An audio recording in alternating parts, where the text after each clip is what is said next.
My name is Jeannie Tyrell, and you are listening to Brain Drops. The Brain Drops podcast will provide every listener information about the Brain Drops Foundation. In this episode, I give a brief intro of some of my team members, and we answer questions from our newest team member. So here we go. Hello. We're good. In here we have Ariel. She's a longtime friend of mine, and she's a fellow costumer and a fellow creative, a fellow extraordinaire. And we have Nate, who is Hey there. I call him Snowball. It's an inside joke from a production we've done. And yeah, I just wanted to see if you had any questions. I guess my question is, could it be possible for me to get on an audition list in advance for the feature film? Well, the feature film, so what's going on with that is it's a movie called Catch of the Day, but Brain Drops is going to be part of like the crew work and the costume work. That's what I've kind of communicated with them that we would be doing. So that production itself is looking for cast members, but I can get you the information of the writer and the director, and then you could speak to him about whether or not you'd be casted in that film, because Brain Drops would be working in like the crew capacity. That's what I've discussed with them. But for Brain Drops itself, I have a animation that I'm going to be working on where I would need voice work. So that's something that you and I could discuss. You're already on the list. You're right here. You're right. You know what I mean? So that could be potentially in the future. And so could Catch of the Day, which I don't know if you saw any of that from all the stuff I have on Instagram and Facebook. I don't know where you found me. Instagram. Okay. Yes. So on my Instagram, I have a little bit of information about Catch of the Day. I'll post some more so then you can find that info. I can connect you to Hugh, and her name's Roberta, about that project. Okay? I'm so mesmerized by your logo. Oh, hey, you know what? I'm so embodying myself right now. You don't even know. Okay? I think my main question is about being a team member. Mm-hmm.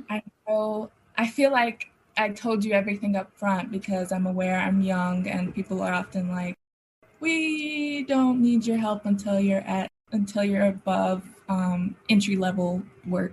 So I was just wondering if you are hoping for more people like yourself as team members, like people who've already started other nonprofits and just, I don't know, adults kind of.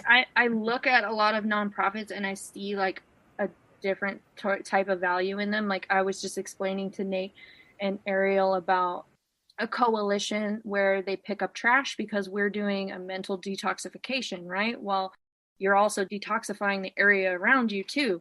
So I'm talking with that nonprofit about the app they use, and we're kind of teaming up to put that idea out there. And I don't believe in you feeling like you don't have entry level, whatever. Blah, blah, blah. No, I think you have value. Everything you have to share has value. So don't hesitate. I guess the question is like, where do you see yourself? I think that's what I'm going for right now with this meeting.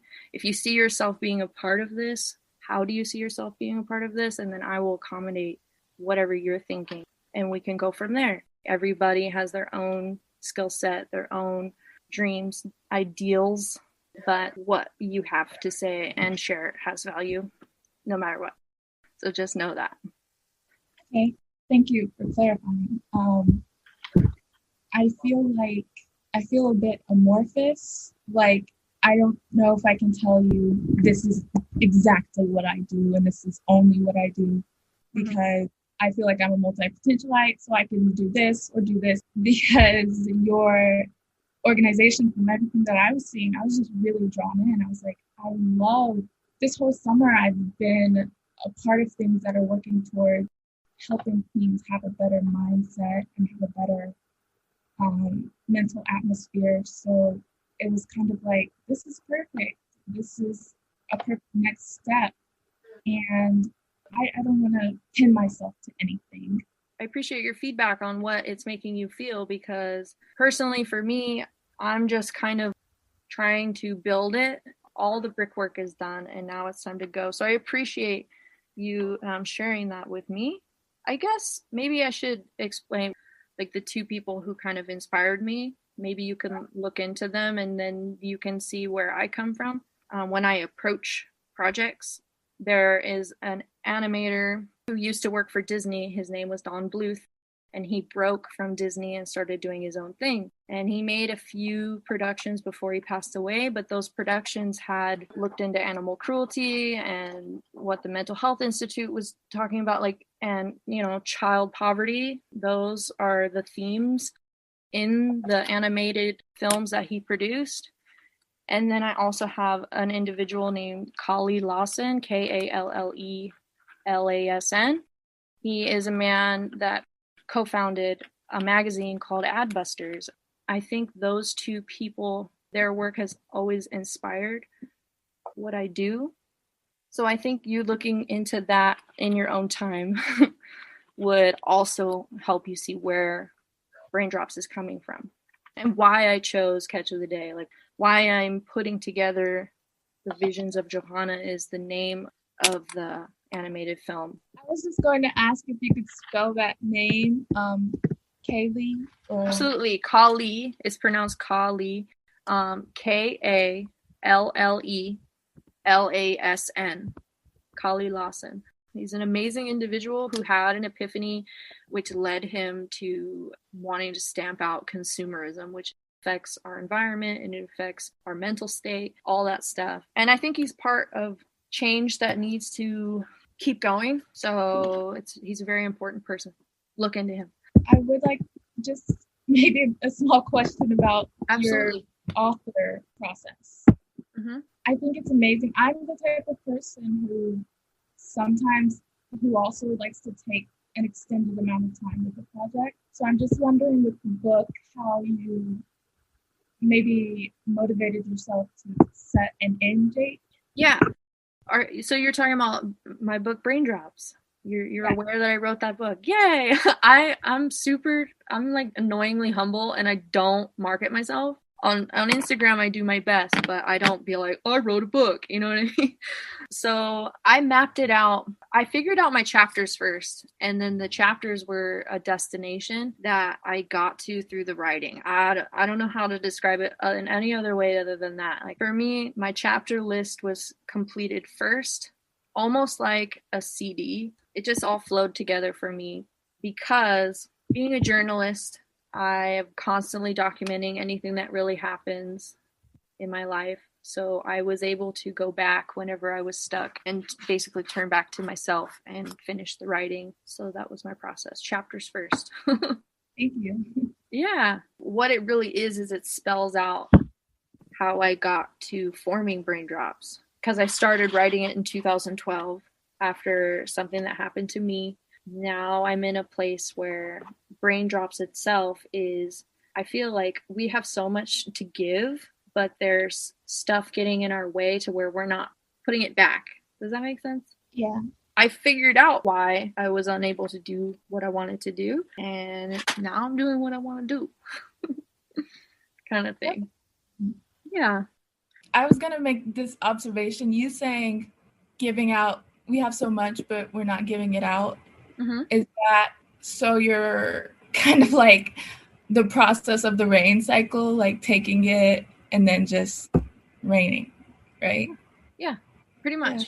Like we all have things to share. I think it's so far beyond me that I can't really put it into exact words, but I think we all have the capacity to put things out, but there are entities like consumerism and the jobs that we get put into and the roles that we get put into play, like they all keep us from doing what we really want to be doing. Yeah.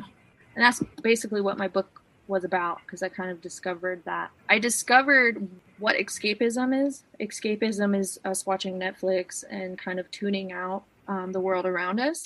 So there's people who create escapism professionally, and then there are people who take in the escapism outside of their work. So I kind of figured out what was damaging this kind of machine almost that we can either be a part of or so when I say what being a part of it means, like just constantly churning out Disney. I was working on a production of The Little Mermaid. We're kind of just pumping out show after show after show to get butts and seats was the quotes I kept hearing was, oh, we need to get butts and seats. We need to generate money. It wasn't really that meaningful. Like The Little Mermaid itself pretends to have a message where women are finding their voice and all that kind of stuff, but really they're, in my opinion, Disney really isn't doing justice to a woman finding her voice kind of thing. And that's something that story specifically has been in my life since I was a kid. So there I have my attachment to The Little Mermaid from when I was a child, how the music itself would totally just take me out of what was going on in my household. That movie would take me out of it. And then later on, when I become part of this system where my creativity, my energy was being used to produce it, it completely changed for me. Like the whole concept of it changed. So that's another thing I expressed in Brain Drops, because there's also a lot of power in it, because that story has the power to influence children. And you have children from literally their underwear to the food that's in their hand. Disney can touch every single freaking thing that is put on a child's body. So that's why I feel like that's why I gravitated to people who broke away from Disney, and Kali Lawson, who works every day to knock out consumerism. So I feel like I gravitated to those people because of my experience working in performing arts, doing that whole kind of stuff. Like, I don't know. I just found a different way of looking at it. Yeah. Does that make sense? It does. Everyone's been telling me about that Netflix social media dilemma. Mm-hmm.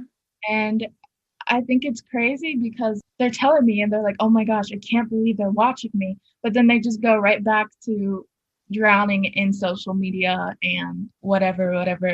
Yeah. So, it's designed to hook you though. Like that's, I mean, I was reading something about neuroscience. You're into that, right? That's so you literally have a corporation that is paying neuroscientists to create apps to freaking get you addicted to it. It's so crazy. Yeah. But you either recognize these things or you don't. So I have people in my life who they don't produce content, they absorb content. So for me, it's very important to, I feel like there's an exploitation that there could be. There's a possibility for exploitation. Like, for example, I have a relative who works 16 hours a day, comes home, sits down, watches Netflix. But it's like, through this organization, I'm saying we promote creativity and mental detoxification, right? So I'm wanting to point out these things, and then we all collectively create something different. I understand you may not have decided this yet, but are you thinking of the aim being people not just have awareness, but can take hold of your solution and no longer be trapped by this problem? Or does it stop with awareness? It doesn't. I don't think it stops with awareness. I don't want it to stop with awareness. I want the resources to be there, which is why I'm looking into partnering with organizations when it comes to, outside world cleaning up versus mental cleanup. And the man I mentioned, Kali Lawson, he has options for nonprofits too, where the content that he's produced can be promoted through our nonprofit.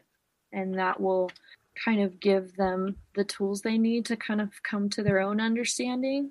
Because just like me, I was at a bookstore in Colorado and I saw the magazine Adbusters.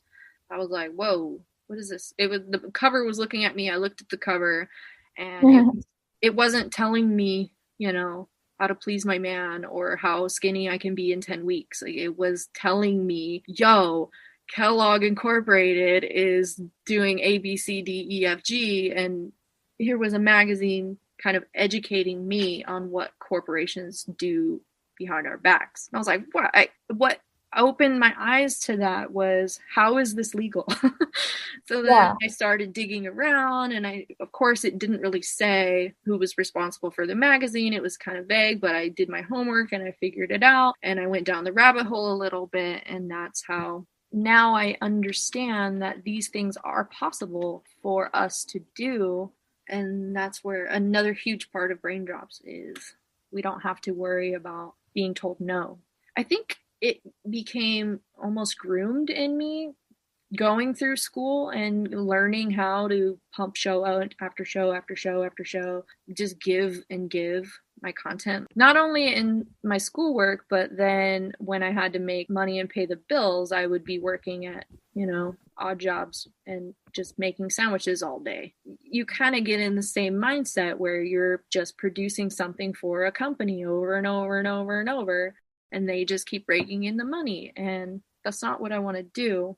And that's another level. I didn't come to that understanding until ABCD. But I think you have enough information to go from there. Yeah. Absolutely. And if you ever want to reach out to me, you can, email me back. I encourage you to add me on Instagram, because that's the only thing where I don't get like super spam bots and like annoying stuff. So if you have Instagram, feel free to add me, and you can communicate with me more on there. That's the only thing that I give my time to, really. All right. Sounds good. Okay, I'm so glad to meet you. Thank you for your time, your energy, your smile. You're amazing, and you take care. Thanks for having me. It was great to meet you. Absolutely. Thank you for listening to the Braindrops podcast. Stay tuned for updates on our foundation, our guest speakers, and some interesting braindrops.